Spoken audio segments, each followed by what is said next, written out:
Hey everyone, it's me, Mr. V from Mr. V's World on YouTube with another podcast series. Thank you so much, everyone, for who has been listening to this show. I've been on air, if you can say on air, for over a year, and already with 1 million hits and 1,200 subscribers. I think I'm doing pretty good, and it's all thanks to you. So let's jump on in. By the way, before we get started, this segment is entitled "Are 35-Year-Old Women Invisible to Men?" This is part 3. I'm keeping it going because it's just it's a great topic.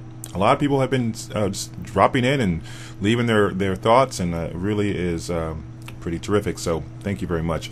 Also, a big shout out to Apollo Insight, who has been listening to my show for over a year now, and he's a big supporter along with a few other people.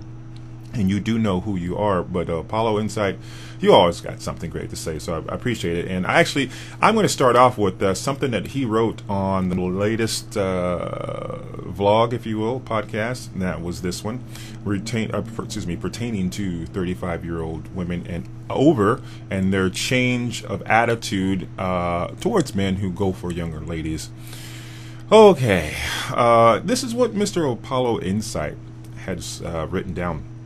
He wrote as follows: The older women who scolded you for dating younger women are just embittered women who are now aging fast like spoiled milk. Fact is, these same women are realizing that they've made the mistake of putting stock into a depreciating asset, that's their looks, instead of their personalities when they were younger.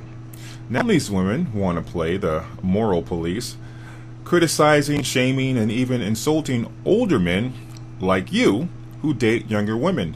Yeah, he's talking about me. Because Father Time is evening out the odds in your favor.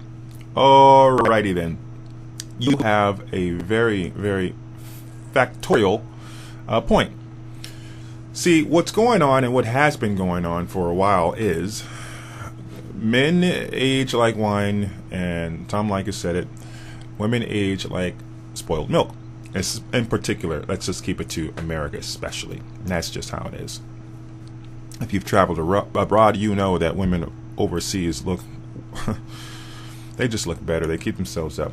So, Father Time has come knocking on your door, ladies, because the life that you have led up to that point. Now, not everyone who's 35 and over looks like shite on a stick, but if you look at middle America, I mean, we got a lot of people who are, you can probably say that they're overweight and they're just not taking good care of themselves. Some of the guys do, as a matter of fact. That's another subject. So, when Father Time comes knocking on your door, I'm sorry, some of the guys aren't really checking for you as much as I've stated, and they're looking younger. And they're not only looking younger just because the mindset that may have something to do with it, but it's just the sexual pill. It's the physicality of it all. And if we go to buy some groceries, vegetables, we don't want to take off the off the rack the old spoiled veggies. We want the fresh, out of the box, out of the ground, green stuff. Not wilting and turning brown when it's not supposed to. Not that brown's a bad color, but when you want to eat some food, you don't want something that should be green turning brown. Here's a few points. I may be jumping all over the place because I have a lot to say, and I don't want to just get long-winded like I have a tendency to do. 35-year-old women coming towards a man of my age, and I am 46. That's a good sign. Hey, I'm 10 years ahead right there. Now, a woman in her 20s flirting with me, now I'm striking gold.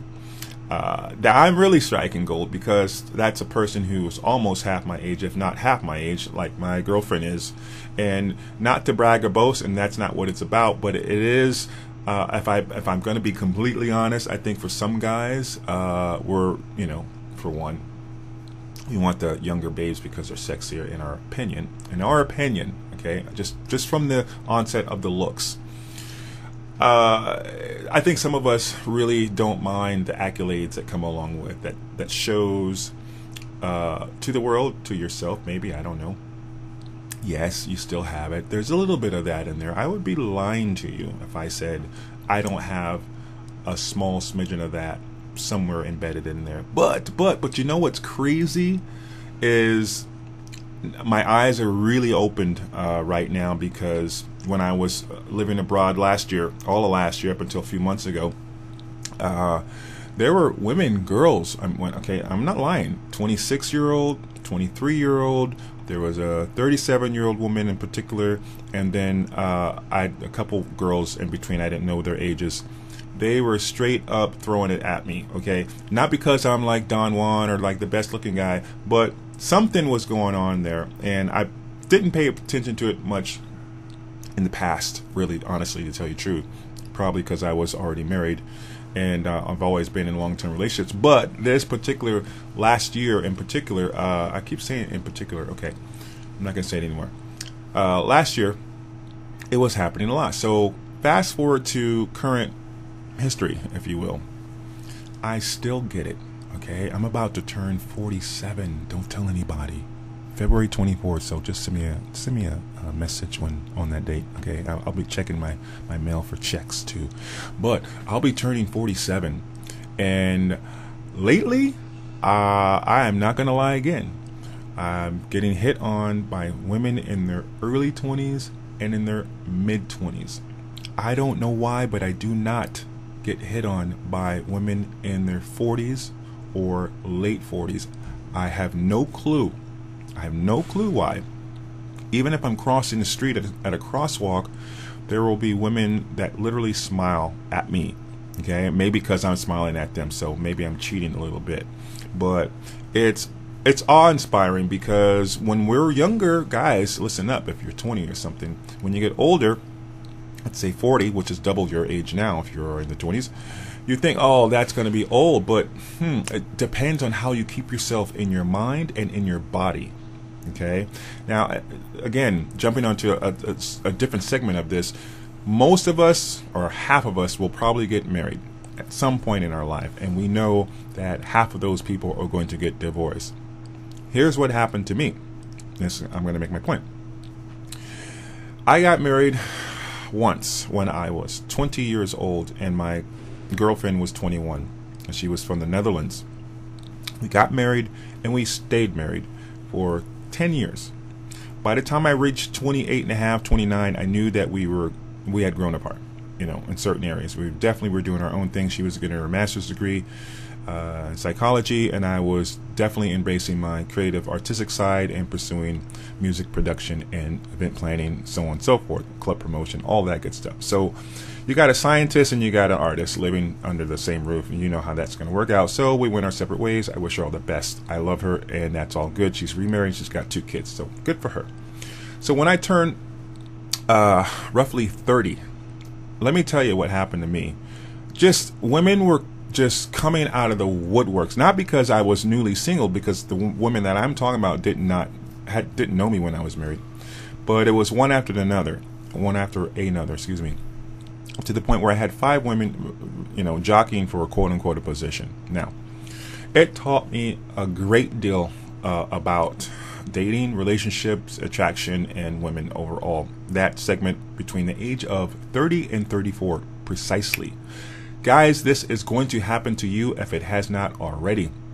You're going to turn the corner. You're going to mature yourself. You're going to get further in your career. You're going to finish your studies. You're going to have a few experiences underneath your belt by the time you're 27, 28, 29, and by the time 30, 31, 32, 33, and 34 comes around, it all gels together into a nice presentation of who you are. And guess who comes flocking? Remember all those girls you're trying to get when you were 22 and you couldn't because, they had their choice of the litter, so to speak? They're coming. Why? Because their clock is ticking and yours is not. You are just now getting going. Whew. Think about it. Okay? You remember when George Clooney came out as the hunky heartthrob guy from whatever show that he was on TV? He had been around for quite some time already in the 80s. God, he looked like shit back then with the party in the back, business in the front haircut. What do they call that? I forgot what they call it. I'm drawing a blank, but a mullet. He was sporting a mullet. The guy looked like shit on his dick. He didn't look like anything special. The second that he cut his hair off, got some stubble on his face, a couple grays here and there, and got some wrinkles on his eyes. Oh my God, this guy was like George Clooney as we understand it today. You know why? Because he looked like he matured. And women like maturity. You can tell me all you want. They want the hot guy, the buff guy at 23, 24, 25, because he can do it all night. I call bullshit on that. Okay? I very rarely swear on this show, but again, I call bullshit on that one. Because that guy can't do anything other than last for 10 minutes. Okay, which is double than what I can last. And I'm lying anyway. It's just something's going to come together for you guys at 30 and 34. So if you're not dating right now and you're dateless and you're just kind of doubting yourself, do not worry. I promise you, you will have the keys to the kingdom when that comes around. So what I'm going to do, I'm long-winded, and this is 11 minutes already. I'm going to cut this off, and I'm going to continue on with a part 2 of this podcast called part 3. Okay, so I don't think that made sense. I'll be back in a second. All right, leave some messages for now. Bye.